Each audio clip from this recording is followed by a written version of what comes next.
네, 오늘 이 시간은 오전에 우리가 마태복음에서 예수님의 예루살렘 입성 부분을 보았다면, 오늘 이 시간은 요한복음에서 예수님이 입성하시는, 예루살렘에 들어가시는 그 장면에 대한 이것을 이제 또 보고, 그뿐 아니라 고난주간 전체를 위해서 필요한 기본적인 그런 좀 하나님의 진리에 대한 묵상을 좀 하고자 합니다. 그래서 우리 고난주간 전체를 위해서 좀 준비가 되는 그런 시간이 되었으면 하는 마음입니다. 그래서 이따가 요한복음 이 부분도 좀 들여다보고요, 그렇게 하도록 하겠습니다. 먼저는 제가 우리 고난주간에 대략 어떻게 전개가 되는지 먼저 설명을 한번 드리겠습니다. 이제 이 주일날 종려주일로 예수님이 입성을 하셨습니다. 예루살렘에 들어가신 주일날은 그렇게 지나갔습니다. 이제 월요일부터 화요일, 또 수요일, 또 목요일, 금요일, 이제 토요일, 그리고 이게 또 주일이 오겠죠. 이렇게 이제 되는데, 이때 일어난 일을 여러분 중에는 뭐 기억을 좀 하시는 분도 있겠는데요. 한번 보겠습니다. 이 월요일 날은 성전에 들어가셔서 장사를 못하게 하셨어요. 그 성전이 기도하는 집이다. 성전은 하나님을 만나는 곳이다. 여기서 장사를 하지 마라 하고 성전을 깨끗하게 하시는 그 일이 월요일 날 있었던 일입니다. 자, 여러분, 이 예수님의 마지막 지금 이 우리와 같은 몸을 가진 상태에서 7일간, 일주일간 혹은 8일간의 이제 행적인데요. 사실 이때 이미 이제 부활의 몸이기 때문에 이때는 우리하고 다른 상태입니다. 그래서 지금 고난 받으시는 몸으로서는 일주일이라고 할 수 있겠네요. 이 일주일이 우리가 복음서를 보면 상당히 그 비중을 많이 차지하고 있는 것을 알 수가 있어요. 우리가 성경을 보면 창세기부터 쭉 해서 어떨 때는 좀 자세하게 설명을 해주고, 어떨 때는 되게 간단하게 뭐 몇백 년도 그냥 간단하게 넘어갈 수도 있고 그렇거든요. 그래서 이게 하나님이 보실 때 이제 우리가 알아야 될 중요한 진리는 집중을 하고 좀 클로즈업을 해서 가까이 설명을 해주고 또 풍부하게 설명을 해주고, 거기에 비해서 그만큼 어떤 그 알맹이가 뭐 말할 알맹이가 중요한 것이 이제 적다고 생각하면은 이제 가볍게 넘어갈 수도 있는 게 성경이 이제 기록하는 방법인데요. 성경 창세기부터 이 쭉 요한계시록까지 보면 제일 그 초점이 되고 제일 풍부하게 기록된 것은 바로 예수님에 대한 부분입니다. 성경 전체를 봤을 때 예수님에 대한 이 부분이 성경 전체에 제일 풍부하게 기록됐어요. 다시 말해서 마태, 마가, 또 누가, 요한 이 네 권이 예수님의 생애를 말이죠, 썼습니다. 이렇게 다른 데서는 이렇게 쓴 적이 없습니다. 구약 성경에 사무엘 열왕기 그 역사를 나중에 이제 역대상하가 한 번 더 쓴 적이 있어요. 그래서 같은 역사를 두 번 쓰면서 약간 관점을 달리해서 2차원적으로 입체적으로 살짝 보여준 적이 구약 성경에 한 번 있는데, 이제 신약 성경에 와서 예수님은 4차 4개 차원에서 예수님의 모습을 보여주고 있단 말이죠. 그만큼 중요하다. 그만큼 성경 전체의 초점은 예수 한 분에게 달려있다. 우리 신앙도 창조주 하나님으로부터 해서 역사를 섭리하고 주관하신 하나님 쪽에서 하지만, 결국 우리 신앙의 제일 눈동자가 되는 부분은 바로 예수 그리스도를 아는 것이다. 그죠? 예수님을 알고 이 예수와 함께 살아가는 신앙이 핵심이기 때문에 성경에서 예수, 바로 이 부분이 말하자면 카메라를 4개나 카메라를 4곳에 설치해가지고 위아래 옆에서 밑에서 이렇게 다 찍어가지고 이 예수님의 한 사람의 생애잖아요. 그죠? 한 30여 년의 생애고, 그것도 사실은 대부분은 공생의 3년의 생애입니다. 그죠? 그리고 이 공생의 3년의 생애에서도 사실은 이 마지막 일주일이 제일 내용이 많아요. 그렇기 때문에 이 이 마지막 예수님의 일주일의 생활이 얼마나 그 비중을 많이 차지, 거기에 담겨 있는 뜻이 그만큼 중요하다. 그래서 이 고난 주간에 우리가 고난 주간에 해당하는 본문 말씀들을 묵상을 잘 하고 그렇게 우리 또 주님을 바라볼 때 우리 신앙에는 굉장히 큰 유익이 있을 줄 믿습니다. 노른자라고 할 수 있겠죠. 예를 들면 얼마나 이게 이 일주일이 중요하냐면 마가복음이라는 성경 있죠. 마가복음이 총 16장인데 이 16장 중에 이 종려주일로부터 이 등장을 마지막 11장부터 나온단 말이에요. 그러니까 11장부터 16장까지가 6장이 나온단 말이에요. 16 전체가 예수님의 생애를 16장을 기록했는데 그 중에 6장이, 그러니까 3분의 1이 넘습니다. 3분의 1이 넘는 게 이 일주일의 일을 기록한 거예요. 그러니까 상당히 비중이 크다는 거죠, 이 일주일이. 요한복음으로 보면 이것이 이제 더 합니다. 이 정도가 더해요. 요한복음이 총 21장인데요. 요한복음이 총 21장인데 예수님의 이 종려 그 사건이 일어나는 게 약 12장에서부터 21장까지니까 약 10장입니다. 그러니까 이게 21장 중에 절반이 예수님의 마지막 7일이단 말이에요. 그러니까 얼마나 여기에 무게가 실려 있는가, 그걸 우리가 알 수가 있습니다. 그래서 이 마지막 7일간에 예수님이 하신 일, 그리고 예수님이 가르치신 가르치심, 그거를 특별히 우리가 또 중요하게 생각해. 마치 사람이 마지막 자기 삶이 얼마 안 남았다고 생각할 때 뭐 유언을 하거나 어떤 행동을 할 때 거기에 굉장히 많은 무게가 실리고 의미를 전달하려고 하지 않겠습니까? 마찬가지로 예수님의 이 마지막 한 주간만 우리가 깊이 잘 생각을 해도 도대체 예수 믿는 것이 무엇이며 우리를 향하신 주님의 뜻이 무엇이고 어떻게 신앙생활하는 게 잘하는 신앙생활이고 무엇을 믿어야 되는지, 이런 것들에 대해서 우리가 굉장히 분명하게 배울 것이 있다는 것입니다. 자, 그래서요, 이제 다시 제가 여기로 좀 다시 돌아가겠습니다. 월요일 날은 성전을 기도하는 곳으로 그것을 다르게 사용하는 것에 대한 예수님의 분노를 표현하셨어요. 그래서 정화를 하셨고요. 화요일 날은 예수님이 많은 주제로 가르치셨습니다. 그래서 많은 주제로 가르치고 또 질문에 대답도 하는데 여기에는 굉장히 다양한 것들이 포함되어 있습니다. 그런데 이 많은 가르침 중에 맨 뒤쪽으로 가서 핵심적인 주님의 그 가르침이 하나 있습니다. 그것은 바로 예수님이 누구냐, 예수가 도대체 누구냐 하는 그 질문을 예수님이 반문을 하는 거예요. 그러면서 이제 다윗의 후손이라고 하는데 어떻게 다윗은 그를 자신의 주라고 불렀느냐 하는 성경에 대해, 성경 그들이 알고 있는 성경을 가지고 예수님이 그들에게 질문을 하고, 그들은 예수님에 대한 깊은 지식이 없기 때문에 이제 예수님의 이 질문에 답을 못합니다. 그런데 이 질문 그리고 여기에 대한 대답이 사실은 모든 것을 여는 열쇠가 여기 있어요.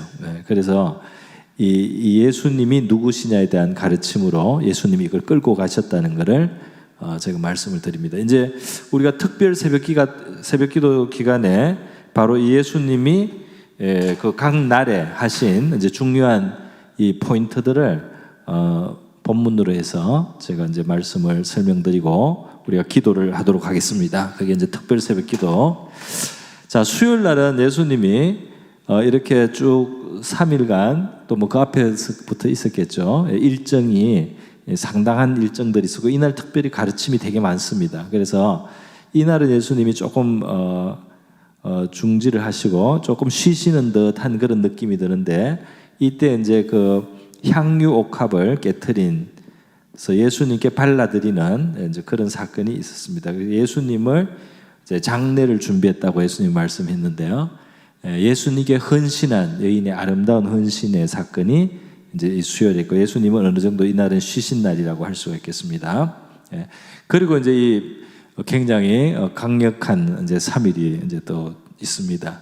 이 목요일 날 예수님은 제자들에게 중요한 가르침을 주시기 위해서, 물론 다른 가르침도 주셨는데 발을 씻기셨죠. 예수님이 제자들의 발을 씻기고 섬기는 본을 보여주셨습니다. 그래서 여기 성령에 대한 가르침도 이날 많이 주셨는데요. 제자들의 발을 씻기시고 그리고 이제 만찬을 베푸시면서 자신이 하늘로서 내려온 생명의 떡이고 그리고 자기의 피가 생명의 음료다. 그래서 나를 먹고 마셔서 이제 너희들이 영생을 얻게 된다. 이것을 말씀하신 것이 바로 이제 이 목요일입니다. 그래서 목요일 날 이런 큰 이제 주제가 있었고요. 이제 금요일은 바로 고난을 이제 받으시는 겁니다. 그래서 이날 밤에 겟세마니 기도를 하시고 새벽에 아주 그냥 오밤중에 가까운 새벽에 체포되고 이 밤과 새벽에 계속 신문을 받으시고 그리고 오전 한 9시경에 못 박히셨어요. 그래서 이 목요일 날은 이제 십자가에 완전히 달리신 그 날이죠. 그리고 이제 죽으셨습니다. 이 십자가의 죽음의 날이고 그리고 이제 무덤에서 지낸 무덤 속에 머문 토요일이라고 할 수 있겠습니다. 그리고 주일날 이제 새벽에 그 부활하신 모습을 제자들이 보기 시작했습니다. 이렇게 고난 주간 한 주간은 이제 이런 식으로 해서 부활절로 이제 이어지게 됩니다. 여러분 이렇게 대략 이 고난 주간 이런 일이 있었다는 거 여러분 아시겠죠? 자, 그러면 제가 오늘 말씀드리려고 하는 것은 이겁니다. 두 가지를 말씀드리고 하나는 바로 요한복음에서 예수님의 이 고난 주간 시작하는 종려주일을 어떻게 설명을 했느냐 하는 것을 제가 조금 설명을 드리면서 이 고난 주간을 이제 전체를 바라보는 하나의 그 기초를 하나 말씀을 드리려고 합니다. 그리고 나서 오늘 오전에 봤던 마태복음 그 본문에서 다시 한번 그 오전에 다 설명드리지 못한 부분을 설명드리도록 하겠습니다. 그러면 먼저 요한복음에서 오늘 한번 보죠. 요한복음에서 어떻게 예수님이 이렇게 종려주일 이때 이제 그 예루살렘에 들어가셨을 때 어떻게 그렇게 큰 환영을 받으셨는가 하는 것인데요. 마태복음이 설명하지 않았던 부분을 요한복음이 지금 설명을 해줬습니다. 어떻게 예수님이 그렇게 열렬한 환영을 받을 수 있었는가? 그게 마태복음에는 미처 다 설명 안 됐어요. 거기에는 오늘 오전 설교에서 나왔지만은 이제 스가랴 선지자가 몇백 년 전에 예언했던 나귀를 타고 오실 거라는 이제 그런 예언을 이루어 가셨다. 이제 그런 것이 어떻게 이루어졌다. 이런 것들이 설명이 돼 있는데 사람들이 왜 그렇게 아주 엄청나게 예수님을 환영하고 정말 환대했는가? 그것을 요한복음이 이제 제대로 설명을 해줬습니다. 한번 볼까요? 요한복음에 보니까 사람들이 듣고 큰 무리가 예수가 예루살렘에 오신다는 걸 듣고 종려나무 가지를 가지고 맞으러 나가서 호산나 찬송하려다 주의 이름으로 오시는 이여 곧 이스라엘의 왕이시여 하더라. 그리고요 조금 내려가서 17절에 보겠습니다. 나사로를 무덤에서 불러내어 죽은 자 가운데서 살리실 때에 함께 있던 무리가 증언한지라. 이에 무리가 예수를 맞으면 이 표적 행하심을 들었습니다. 그랬죠. 그래서 여기 예수님이 이렇게 아주 강렬한 환영을 받은 이유가 나사로를 부활시킨 사건이 요 며칠 전에 있었다 이 말입니다.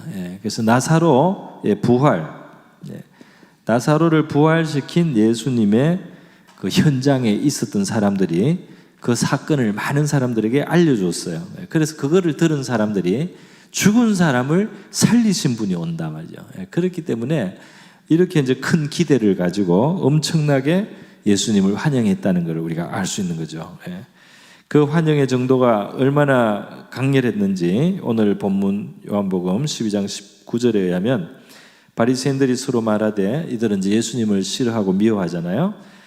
너희 하는 일이 쓸데없다. 이들은 이제 예수님을 없애거나 예수님을 이제 죽이거나 아니면 하여튼 예수님이 이렇게 사람들의 그 호응을 받는 것을 이들은 막고자 그렇게 했던 사람들인데요.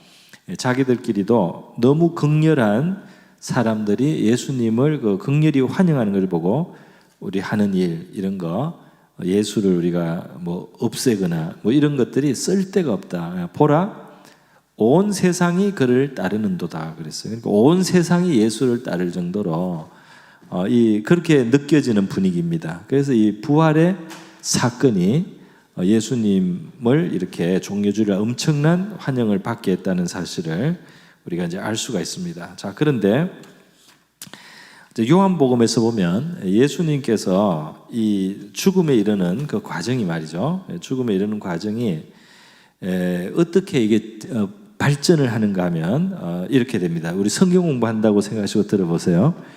처음에 예수님을 유대 종교 지도자들이 싫어하고 미워하게 된 그 첫 출발점은 안식일 문제였어요. 안식일 날 병자를 고치는 거. 안식일 날 치유를 하시기 때문에 예수님을 핍박하게 되었습니다. 그러니까 이 안식일을 안 지킨다는 말이죠. 그러나 이들이 그 안식일을 지키는 방법이 하나님 앞에 사실은 잘못됐다고 할 수 있어요. 왜냐하면 예수님은 안식일 날 뭐 놀러 다니고 오락을 하고 뭐 관심을 다른 데 돌려서 뭐 흥청망청하는 이렇게 안식일을 잘못 범한 게 절대로 아니고 안식일 날 그 병으로 고통하던 사람을 치료했을 뿐이에요. 그것도 하나님의 능력으로 치료했어요. 그러니까 이 안식일 날 치료는 사실은 이제 그 병든 사람에게는 안식을 받은 거잖아요. 그죠? 이 병에서 노임을 받고 육신의 정말 이 생활에 진짜 안식을 얻은 거거든요. 그러니까 안식일에 사실은 맞는 일이죠. 안식일에 맞는 일이죠. 그래서 안식일 날을 더 잘 지켰다고 할 수가 있어요. 하나님이 인간에게 안식일을 주신 것이 회복하라고 일주일간의 그 이제 열심히 피곤하게 생활한 것을 이제 쉬고 회복하라는 그래서 사람에게 생명을 북돋아주는 그것이 안식일의 목적인데 이제 사람들이 하나님의 그 참의 그 하나님의 그 어떤 마음 하나님의 정신에서 떠나고 이 하나님의 그 계명을 이제 종교화할 때 이것을 인간 수준의 어떤 종교로 만들 때 요것은 이제 항목이 되어 버리는 거예요. 안식일은 일하지 마. 일하는 것 중에는 사람 고치는 것도 일이야. 고침을 받은 사람이 자기 침상을 가지고 집에 가는 것도 일이야.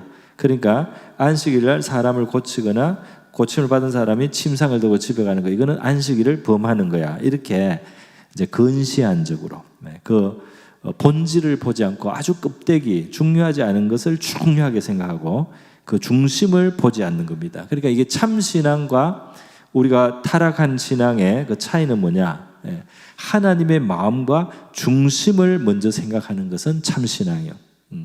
그리고 요 지엽적인 것을 크게 만들어서 중요하게 만들고 절대적으로 만들고 이렇게 하면서 이제 어떤 그냥 그것을 그런 자기 룰을 만들어서 그걸로 이 어떤 선과 악을 분별해 버리는 요것이 이제 종교화된 타락한 신앙이라고 할 수가 있겠습니다. 그래서 이게 하나님의 심정하고 맞느냐, 하나님의 마음하고 맞느냐, 그거에서부터 출발을 해야 되는데 거기에서 출발하지 않을 때 이제 잘못될 우려가 있어요. 그래서 이들은 하나님의 가슴, 사람들에게 안식을 주시고 싶은 하나님의 마음, 병든 자를 긍휼히 여기시고 그를 온전케 하시기를 원하는 안식을 정말 주시기를 원하는 하나님의 마음을 외면하고 그들은 그냥 뭐 요거는 뭐 안식일날 들고 다녀도 괜찮아. 뭐 3kg 이상은 들면 안 돼. 뭐 500g은 들어도 돼. 이런 식으로 그런 식으로 신앙을 어떤 면에서 굉장히 얕게 만들었어요. 신앙을 굉장히 얕은 것으로 만들어버렸어요. 몇 가지 조항을 지키느냐 안 지키느냐 그걸로 신앙을 따지는 그런 변질을 시켰습니다. 자, 어쨌든 이 안식일의 치료 때문에 예수님을 박해하게 되었다 하는 말씀이 요한복음 5장 16절에 나와요. 이들은 안식일 문제로 말미암아 예수를 박해하게 된지라. 5장 16절에 박해가 시작되었다 이렇게 딱 나오는데요. 그냥 박해하는 것을 넘어서서 언제 예수님을 죽이고자 작정을 하게 됐느냐. 그게 추적을 하면 나옵니다. 그것은 어디에서 이들이 예수를 죽이고자 하는 데까지 나갔느냐 하면 바로 예수님께서 이 병자를 고친 다음에 뭐라고 말씀했냐면 하나님께서 일하시니 아들인 나도 일한다, 이렇게 설명을 했어요. 하나님이 지금 병자를 주일에도 고치시길 원하고 내가 그 도구가 되어서 나도 일하고 이 사람을 고친다는 거예요. 그렇게 하면서 하나님을 아버지, 자신을 아들, 이렇게 아버지와 아들 관계로 이렇게 놓았는데, 이것을 어떻게 이해됐느냐 하면 바로 예수께서 자신을 하나님과 동등하게 동급으로 올렸다, 이렇게 사람들이 생각하게 되었습니다. 그래서 바로 이것이 유대인들이 예수를 죽이려고 작정을 하게 됐던 이유로 이제 처음 나오게 되는 거예요. 그러니까 예수님이 하나님을 나의 아버지, 그리고 아버지와 함께 일하는 아들이라고 자기를 주장하셨을 때 그것을 거부한 겁니다. 그거를 받아들이지 않은 거예요. 저렇게 주장하는 저 사람은 신성모독이고 자기를 하나님처럼 높인 악을 행했으므로 우리가 용납할 수 없다. 저 사람은 죽여야 된다, 없애야 된다, 이렇게 했어요. 그래서 바로 여기에 예수를 하나님의 정말 아들이고 어떤 의미에서 하나님과 동등한 분으로 여기느냐 그렇지 않느냐, 그것을 받아들이느냐 그걸 거절하느냐에 따라서 예수에 대한 태도가 달라지는 겁니다. 여러분은 예수님을 정말 하나님의 방불하신 분으로, 하나님과 정말 동등하신 분으로 그렇게까지 받아들일 수 있습니까? 이게 이제 예수를 바로 알아들어가는 거예요. 그 예수를 그렇게까지 우리가 생각하고 이제 받아들이면 이제 제자리를 찾게 되는 겁니다. 그러나 그렇게 생각하지 않을 때 이제 문제가 되는 것이죠. 그래서 예수님은 바로 이 하나님의 아들인 자기에게, 하나님께서는, 아버지께서는 심판하는 권세도 자기에게 맡기셨고, 그리고 아버지가 죽은 자를 살리듯이 아들도 원하는 자를 살릴 수 있다. 계속 하나님과 지금 동등한 심판의 권한을 가진 하나님이 그 심판에 인류를 재판하고 판단하고 심판할 수 있는 그거를 아들에게 주셨단 말이죠. 그 하나님과 같은 자리에 예수님이 있다는 거, 하나님이 살리기를 원하는 자를 살리듯이 아들인 내가 원하는 자를 살린다, 이런 말씀들이 전부 다 이들이 예수를 죽이고자 하는 바로 그 근본 이유가 되었어요. 그러니까 예수님이 하나님과 동등한 자기를 주장하는 바로 거기에 예수님이 죽음으로 가는 겁니다. 근데 이제 그 예수님이 진짜 그분이냐 아니냐, 거기에 따라서 이제 큰 차이가 나버리는 거죠. 자, 그래서 그 이후로는 이제 예수님을 죽이려고 했던 유대인들, 그리고 그것이 일반 사람들도 알아서 예수를 보고 그들이 죽이고자 하던 예수가 아니냐, 이런 말들이 이제 요한복음 7장 같은 곳에 나옵니다. 또 요한복음 7장 예수가 그들이 죽이고자 하기 때문에 이제 유대에 다니지 아니하셨다는, 그리고 갈릴리에서 활동하시게 됐다는 그런 설명이 이제 나옵니다. 자, 그런데 오늘 이 요한복음에서요, 예수님께서 이렇게 종려 그 예루살렘에 입성할 때 이렇게 환대를 받으시고 이렇게 이제 사람들이 예수님을 열렬히 환영했던 이유가 바로 부활의 문제였어요. 실제로 부활이 일어난 겁니다. 할렐루야. 그런데 바로 이 부활 때문에 이렇게 열렬한 환영을 받으신 그 예수님은 바로 이 부활 때문에 이렇게 사람들이 예수를 따르는 바로 이 일로 말미암아서 또 반드시 죽여야 될 사람으로 이 대제사장들과 바로 이런 사람들에 의해서 꼭 죽여야 될 분으로 또 다시 이제 낙인이 찍힙니다. 이것이 11장 50 우리 3절에 한번 볼까요? 11장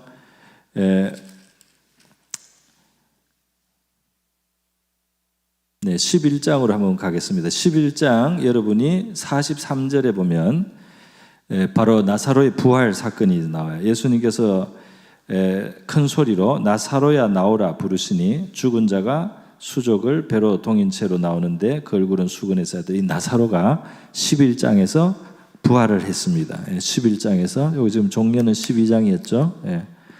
여기 11장에서 나사로가 부활을 한 거예요. 그 부활을 하니까 그 바로 마리아의 그 오라비 아닙니까? 그 마리아 집에 이제 그 갔던 사람들 같이 울어주고 조문하러 갔던 사람들이 이제 와서 45절에 보면 마리아에게 와서 예수께서 하신 일을 본 많은 유대인이 그를 믿었으나 그 중에 어떤 자는 바리새인들에게 가서 예수께서 하신 일을 알리니라. 이 보고가 들어갔다는 거죠. 이에 대제사장들과 바리새인들이 공회를 모고 이르되 이 사람이 많은 표적을 행하니 우리가 어떻게 하겠느냐. 만일 그를 이대로 두면 모든 사람이 그를 믿을 것이요 그리고 로마인들이 와서 우리 땅과 민족을 빼앗아 가리라 하니 그 중에 한 사람 그의 대제사장인 가야바가 그들에게 말하되 너희가 아무것도 알지 못하는도다. 한 사람이 백성을 위하여 죽어서 온 민족이 망하지 않게 되는 것이 너희에게 유익한 줄을 생각하지 아니하는도다 하고 이제 한 사람 예수를 죽여서 문제를 없애야 된다. 많은 사람이 예수를 따르다 보면 로마에서 그것을 위험하다고 느끼고 예수를 왕으로 세워서 반란이라도 일으킬까 봐 로마가 두려워하게 되어서 우리 민족을 해치게 된다. 그러니까 우리가 민족이 안전하려면 지금 이렇게 너무 인기가 높아진 예수 한 사람을 없애야 된다. 이렇게 이제 하는 겁니다. 이거는 이제 자기들이 붙인 명분이고요. 어느 정도 진심인지 알 길은 없습니다. 왜냐하면 예수를 죽인 것이 이런 애국심에서만 나온 게 아니고 시기심에서 나왔다고 성경에서 많이 말하고 있어요. 그래서 이런 그럴듯한 명분을 만들어서 실제로는 예수를 시기해서 죽였다고 보는 것도 합당합니다. 자, 그래서요 이렇게 53절에 보면 이날부터는 그들이 예수를 죽이려고 모의하니라 그렇게 돼 있죠. 11장 53절에 그렇게 돼 있습니다. 그렇기 때문에 바로 이렇게 부활한 예수님, 부활했기 때문에 열렬한 환영을 받게 되고 사람들에게 희망을 준 예수, 바로 그것이 예수를 꼭 죽여야 될 바로 이유가 되었다 말이죠. 참 놀랍지 않습니까? 사람을 살린 분을 죽이려고 하는 겁니다. 그리고 12장 9절로 한번 가보세요. 12장 9절로 보면 이렇게 되어 있습니다. 유대인의 큰 무리가 예수께서 여기 계신 줄을 알고 오니 이는 예수만 보기 위함이 아니요 죽은 자 가운데서 살리신 나사로도 보려 함이르라. 대제사장들이 나사로까지 죽이려고 모의하니 예수도 죽이고 나사로도 죽인다. 그래야 되겠다는 겁니다. 왜냐하면 11절에 나사로 때문에 많은 유대인이 가서 예수를 믿음이르라 그랬어요. 그러니까 여러분 부활의 사건이 예수를 죽이는데 아주 중요한 이유가 됐습니다. 그 예수님이 살려낸 그 사람도 죽이고 그 나사로를 살려낸 예수도 죽여서 없애야 되겠다 이렇게 생각하는 거예요. 그러니까 이것이 살리는 종교가 아니고 죽이는 종교가 됐습니다.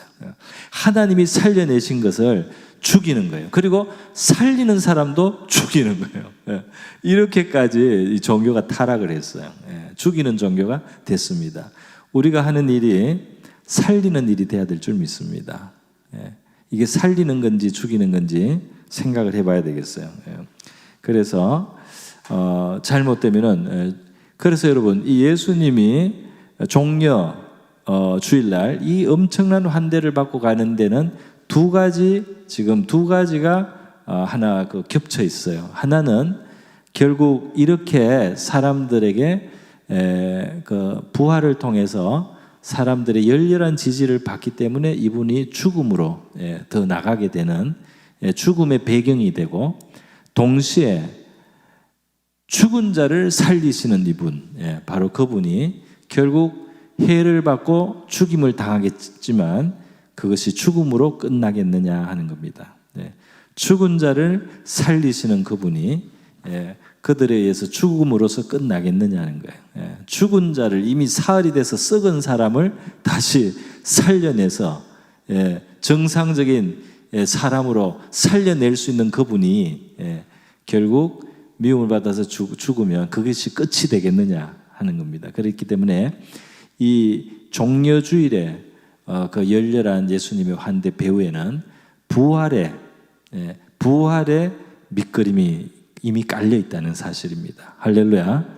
부활케 하신 분이 온다 이 말이에요. 그리고 그분은 죽음을 당하겠으나 그분이 이제는 부활할 이제 차례가 됐다, 이렇게 말할 수 있겠습니다. 한 가지만 제가 이제 더 설명을 하면 이제 끝나겠습니다. 자, 이게 뭐냐면요. 그래서 이 종려주일 또 고난주일이 이렇게 시작할 때 그 배경에는 부활이라고 하는 중요한 게 이미 아주 중요한 역할을 하고 있어요. 깔려 있다 말이죠. 그리고 이제 무엇이 있느냐 하면 오늘 오전에 본 말씀입니다. 마태복음 21장에 오늘 종려주일에 그 본문에서 예수님이 이제 들어가는 그 예루살렘에 대한 두 번의 언급이 나와요. 21장 1절과 10절입니다. 마태복음 21장 1절 그리고 10절을 이제 보면은 여기에 이 예수님이 가시는 성이 이름이 나와 있죠. 뭐라고 되어 있습니까? 그들이 예루살렘에 가까이 가서, 그래서 예루살렘에 이제 가까이 간다 그랬어요. 그리고 10절에 보니까 또 있죠. 예수께서 예루살렘에 들어가시니, 그래서 이제 가까이 그리고 이제 들어가셨다 그랬어요. 그래서 이 예루살렘이라는 말이 뭐 당연히 뭐 도시 이름이니까 뭐 필요해서 나왔겠지 하지만 우리가 조금 더 생각해 보면 이 예수님이 예루살렘에 들어갔다. 그러면서 지금 이 환영을 받고 지금 고난주간이 시작됐다 할 때 여기 이제 생각할 점이 있습니다. 생각할 점이 있어요. 특별히 마태복음에서 이것이 이제 생각할 점이 있습니다. 여러분 마태복음 1장 1절이 어떻게 시작되는지 혹시 기억하세요? 마태복음이 시작할 때 뭐라고 시작합니까? 예수님의 족보를 소개합니다. 족보를 소개할 때 뭐라고 소개하죠? 아브라함과 다윗의 자손, 예수 그리스도의 세계라. 그 세계는 족보라는 뜻입니다. 어려운 한문인데요. 아브라함과 다윗의 후손이라는 거죠. 그러면 여러분, 이 아브라함과 다윗이 왜 그 많은 족보 속에서 특별히 대표로 두 사람이 나왔느냐 말이에요. 이 아브라함과 다윗의 두 사람을 예수님을 말할 때 배경으로 딱 말하는 이유가 있습니다. 그것은 뭐냐면 창세기 12장에서, 요거는 사무엘 하 7장에서 하나님께서 미래에 오실 메시아에 대한 예언을 두 사람에게 준 거예요. 그래서 이 아브라함에게는 하나님이 너 후손을 통해서 천하 만민이 복을 받게 하겠다는 겁니다. 그것이 바로 온 세계에 오실 구세주 메시아를 예고하신 거예요. 천하 만민에게 복을 줄 그런 후손이 너의 이 가문을 통해서 이 세계에 들어온다는 겁니다. 그것을 받은 사람이 아브라함이요. 또 다윗은 뭐냐면은 하나님께서 영원한 하나님의 나라 왕위에 앉을 후손을 준다는 겁니다. 다윗의 후손에, 다윗의 아들 중에 메시아가 온다는 거예요. 영원한 하나님 나라의 왕이 오신다는 거예요. 다윗의 가문에서. 그래서 온 인류에게 복을 가져올 분, 그리고 영원히 하나님의 나라의 왕이 되실 분이 온다는 그 약속을 받은 사람들이 바로 아브라함과 다윗입니다.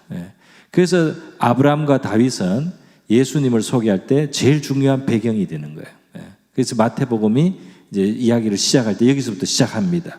자, 그런데 이게 끝이 아니고 하나가 더 있습니다. 뭐가 더 있느냐 하면 아브라함의 생애 속에 말이죠. 예루살렘과 관련해서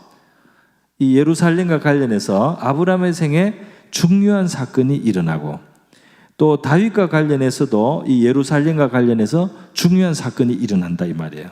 그게 성경에 있다 이 말이에요. 그것이 무엇이냐? 바로 이 아브라함의 생애 속에는 창세기 22장에서 예루살렘과 관련된 중요한 사건이 일어나고, 그리고 다윗의 생애 속에는 사무엘하 24장에서 이 예루살렘과 관련된 중요한 사건이 일어납니다. 그게 뭘까요? 이제 그것만 설명드리면 다 하는 겁니다.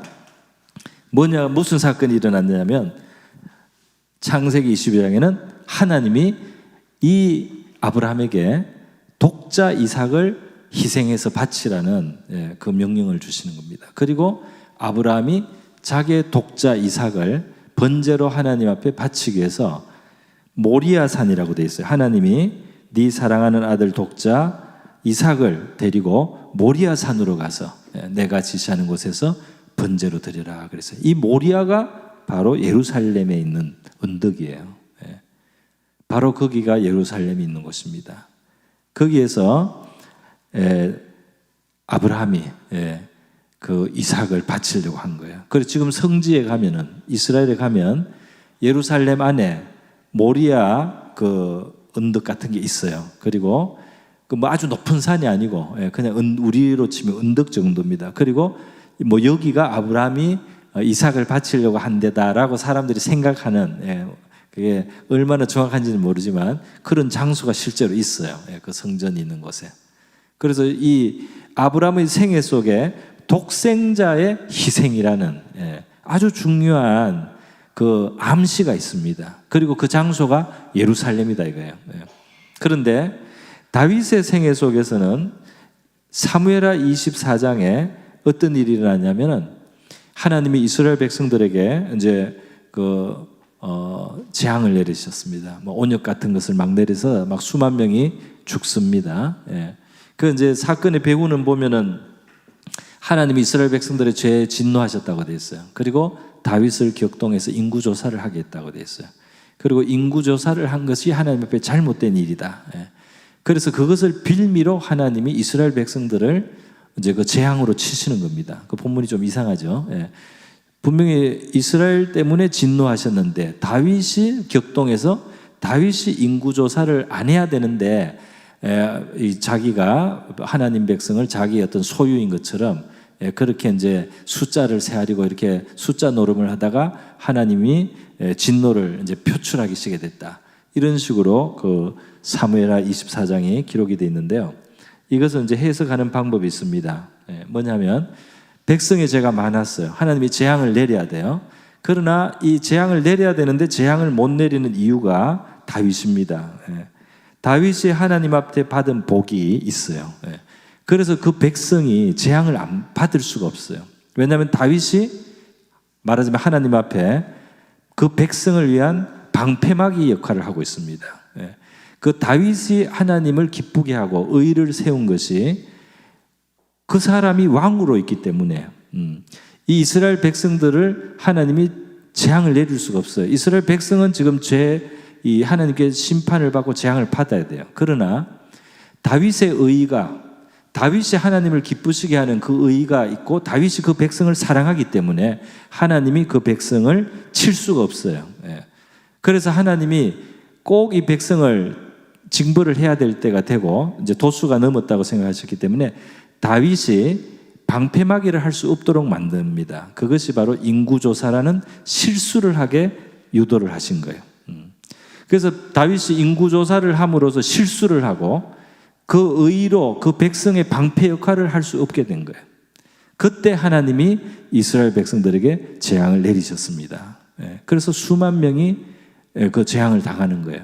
그때 또 다윗은 하나님 앞에 이제 나를 때리지 왜 백성을 때립니까? 이렇게 이제 나갑니다.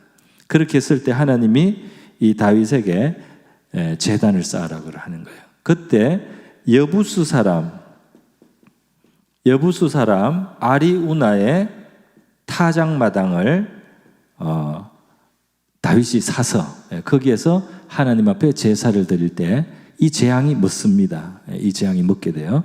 자, 그런데 이 여부스가 바로 이 예루살렘, 여부스 사람이 바로 예루살렘에 사는 부족이고 이 땅 아리우나의 이 터가 나중에 예루살렘 성전 터가 됩니다.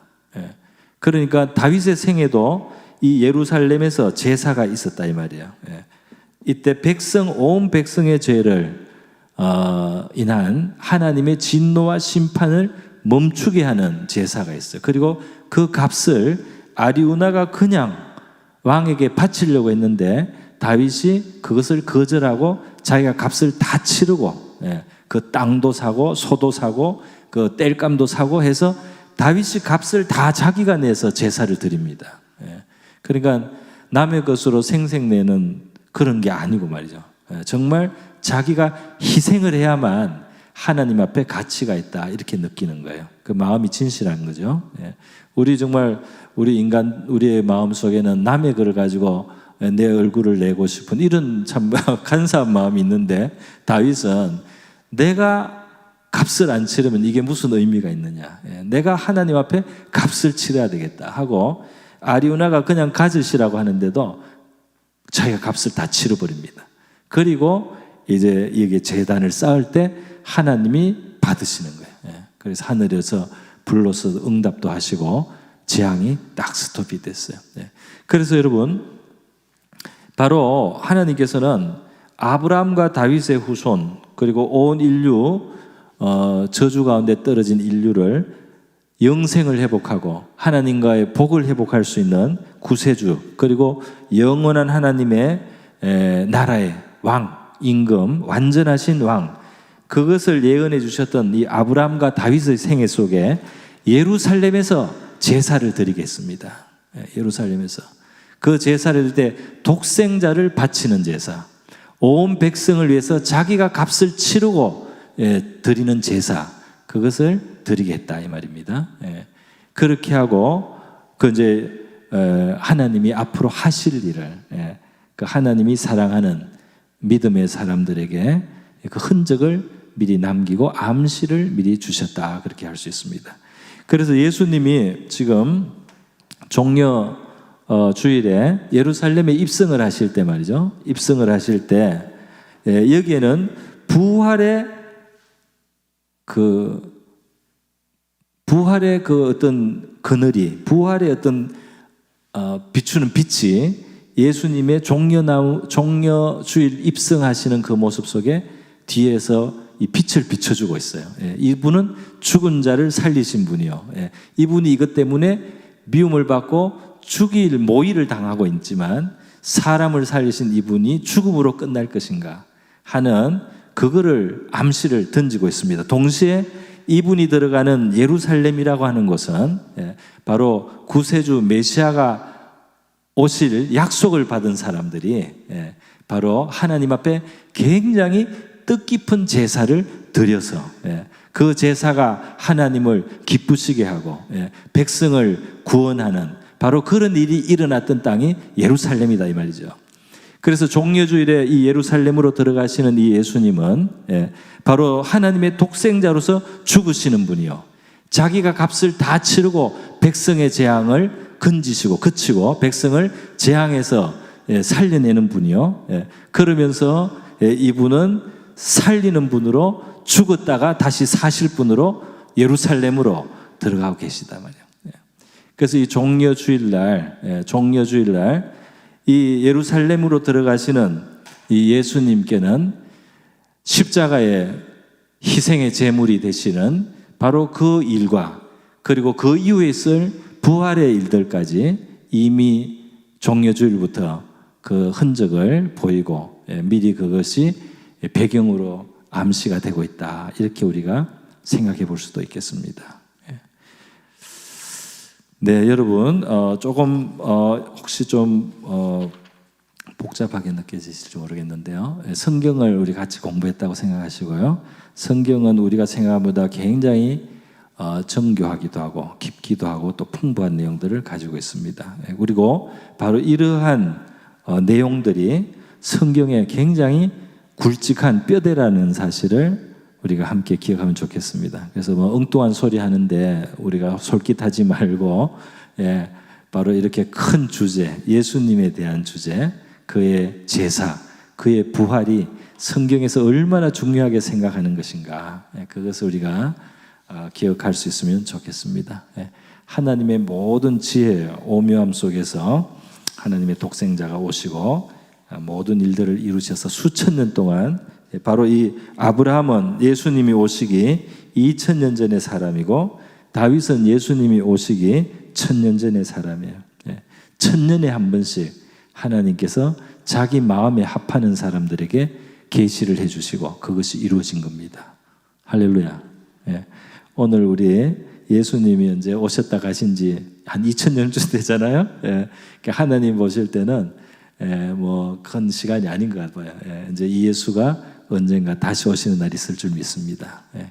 그리고 보여주신 그 부활도, 예. 그리고 그의 희생의 값도 이제 그것이 얼마나 그 가치가 큰 것인지를 우리가 더 생생하게 깨닫게 되고 경험하게 될 시간도 앞으로 오게 될 줄 믿습니다.